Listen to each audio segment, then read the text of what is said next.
তারা দিলে এই আওয়ামী লীগ বাংলাদেশে আসবে না। এই সংস্কার আমাদের দেশের সবচেয়ে বড় সংস্কার, আওয়ামী লীগকে নিষিদ্ধ করতে হবে। আপনাদের এরকম কিছু নেই, আওয়ামী লীগকে নিষিদ্ধ করতেই হবে।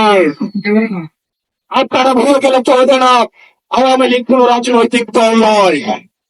৭১ পরবর্তী সময়ে আপনারা দেখেছেন শেখ মুজিব সর্বপ্রথম বাকশাল কায়েম করে গণতন্ত্রকে তারা হত্যা করেছে। এই বাকশালী থেকে ৩০,০০০ চাষের কর্মীকে হত্যা করে সারা বাংলাদেশে কষাইতন্ত্র কায়েম করেছে।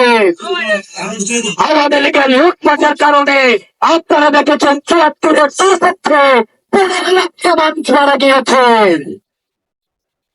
আমরা বারবার করে বলতে চাই, আওয়ামী লীগ কোন রাজনৈতিক দল নয়। আওয়ামী লীগ হচ্ছে একটি সন্ত্রাসী সংগঠন।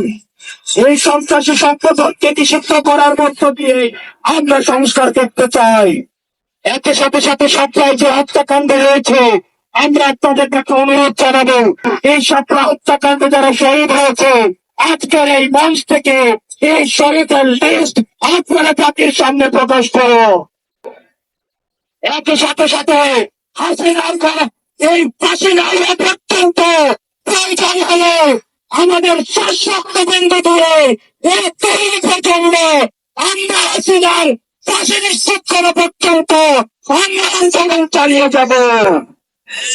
এবং নারী সংস্কার নিয়ে কনসার্ন আপনাদের কাছ থেকে এসেছে। আমরা চাই ডক্টর মোহাম্মদ ইউনূস এই কনসার্ন নিয়ে আপনি অতি সত্তর করবেন এবং